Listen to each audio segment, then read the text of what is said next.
Hello dear all. मैं चंद्रभान प्रसाद और चंद्रभान प्रसाद official YouTube channel पर आपका स्वागत है। भारत में आधुनिक शिक्षा, मॉडर्न एजुकेशन पर यह सीरीज हमारी जारी है। इस सीरीज में हमारा फोकस आज राजा राम मोहन राय के कंट्रीब्यूशंस पर होगा। जैसा कि आप सब जानते हैं, राजा राम मोहन राय भारत के एक महान सोशल रिफॉर्मर थे। उनका जन्म 1772 यानी 18वीं शताब्दी के आखिर में राधानगर गांव, वर्तमान हुगली जिले में हुआ था। बालक राम मोहन राय एक रिच परिवार में, प्रॉस्परस फैमिली में पैदा हुए। उनकी अर्ली एजुकेशन के बारे में तो बहुत कुछ नहीं मालूम है, पर इतना जरूर मालूम है वह इंग्लिश में पारंगत थे, बंगाली उनकी मातृभाषा थी, संस्कृत और पर्शियन भी उन्होंने सीखा था। वो बहुत ट्रेवल करते थे और हिंदी भी जानते थे। कुछ जगह इसका भी जिक्र आता है कि उन्होंने ग्रीक भी सीख ली थी। राजा राम मोहन राय का जो जीवन है उसमें दो घटनाएं बहुत इंटरेस्टिंग हैं। एक तो वो जो है मनी लेंडिंग का काम करते थे और उससे पैसे कमाते थे। कुछ दिन उन्होंने ब्रिटिश ईस्ट इंडिया कंपनी में भी काम किया, पर उनका इंटरेस्ट जो है सोशल रिफॉर्म में बहुत ज्यादा था। वो हिंदू धर्म की तमाम बुराइयों से वाकिफ थे और उसके विरोधी थे। वह कर्मकांडों के प्रखर विरोधी थे। उनका जीवन अच्छा चल रहा था। 1812 में उनके भाई की डेथ हो गई और उनकी भाभी को शादी के, विवाह के वस्त्रों में पहनाकर और ब्राह्मणों द्वारा मंत्र उच्चारण के बीच अग्नि पर उनके पति के साथ चला दिया गया। उनकी छटपटाहट वो देख नहीं पाए और उन्होंने सती प्रथा के विरुद्ध अभियान चलाया और फाइनली 1829 में सती प्रथा का अंत हो गया। इनके इंटेलेक्चुअल विचार बढ़ते गए और इन्होंने एक ब्रह्मो समाज की स्थापना की, जिसमें यूनिटेरियन विचारों को उन्होंने प्राथमिकता दी। यूनिटेरियन विचार जो है UNITARIAN, यह एक क्रिश्चियन धर्म में एक धारा थी जिसमें सभी धर्मों के प्रति लिबरल होने की शिक्षा दी जाती थी। राजा राम मोहन राय ने जाति व्यवस्था का भी प्रखर विरोध किया और वो सबसे कहते थे एक सुप्रीम गॉड में हमें यकीन करना चाहिए। 1823 में जब तत्कालीन गवर्नर जनरल विलियम अमहेर्स्ट ने कलकत्ता में एक संस्कृत कॉलेज की स्थापना का प्रस्ताव दिया तो सबसे पहले उस संस्कृत कॉलेज के विरोध में राजा राम मोहन राय खड़े हो गए। जो तर्क इन्होंने संस्कृत विद्यालय के विरुद्ध दिए वो सारे तर्क सही थे, पर महात्मा मैकाले से भी ज्यादा कटु वचन थे राजा राम मोहन राय के। उनका कहना था संस्कृत लैंग्वेज का आधुनिक समय में रिलेवेंस नहीं है। यही बात महात्मा मैकाले भी कह रहे थे। उन्होंने कहा कि भारत के नौजवानों को वेस्टर्न लाइट, यानी जिसको हमारे यहाँ बोलते हैं पाश्चात्य सभ्यता, वेस्टर्न लाइट, वेस्टर्न रोशनी की जरूरत है। और वह वेस्टर्न जो एजुकेशन है, वेस्टर्न एजुकेशन का उस समय मतलब सिर्फ एक था, ब्रिटिश एजुकेशन। उस ब्रिटिश एजुकेशन को भी इंग्लिश में, इंग्लिश माध्यम से पढ़ाया जाए। और लॉर्ड मैकाले ने कभी नहीं कहा कि क्रिश्चियनिटी भारत के लोगों की समस्याओं का कोई निदान है, पर राजा राम मोहन राय ने तो क्रिश्चियनिटी के कुछ एलिमेंट को भी जोड़ना चाहते थे।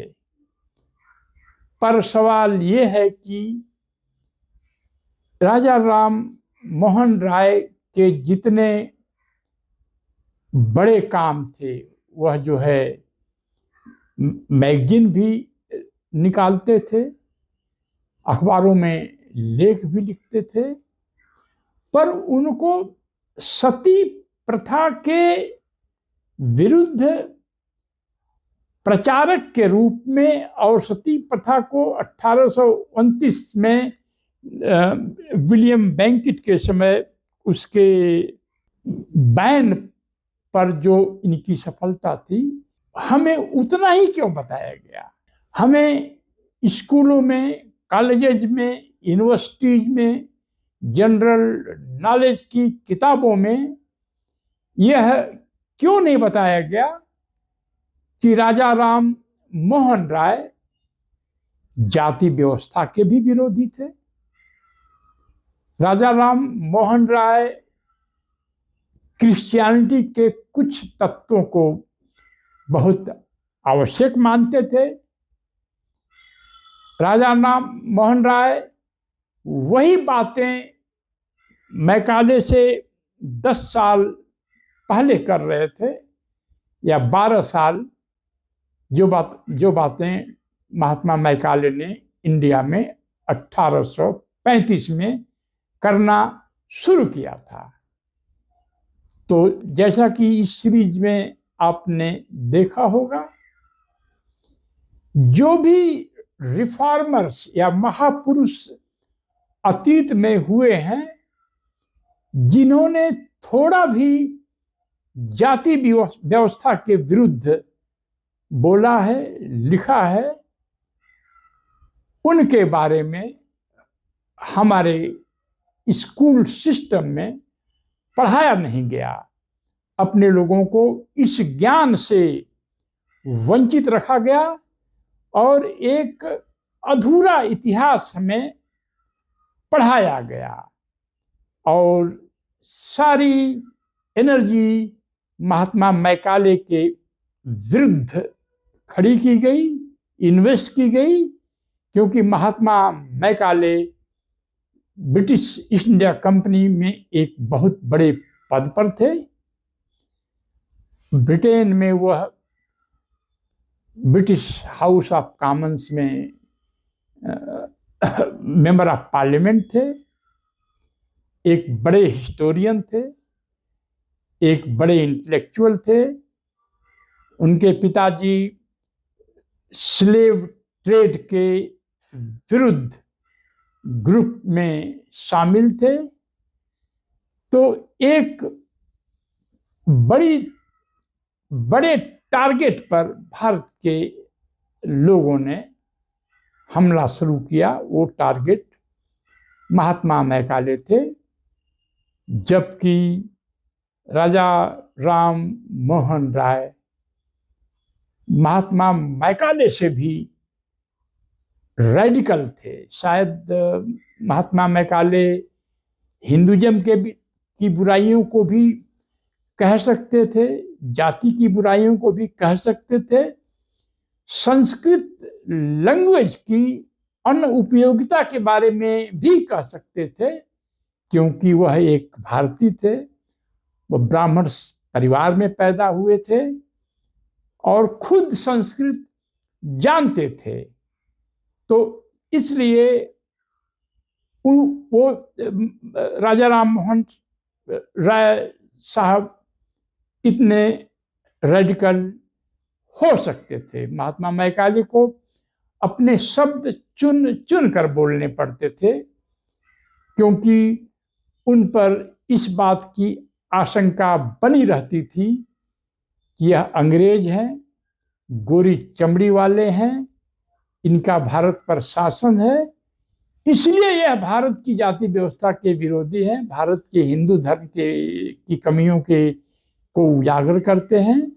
और चूंकि ईस्ट इंडिया कंपनी भारत में धन कमाने के लिए आई थी, तो भारत को लूट रहे हैं, आदि आदि चीजें। लेकिन ये लोग महापुरुष थे।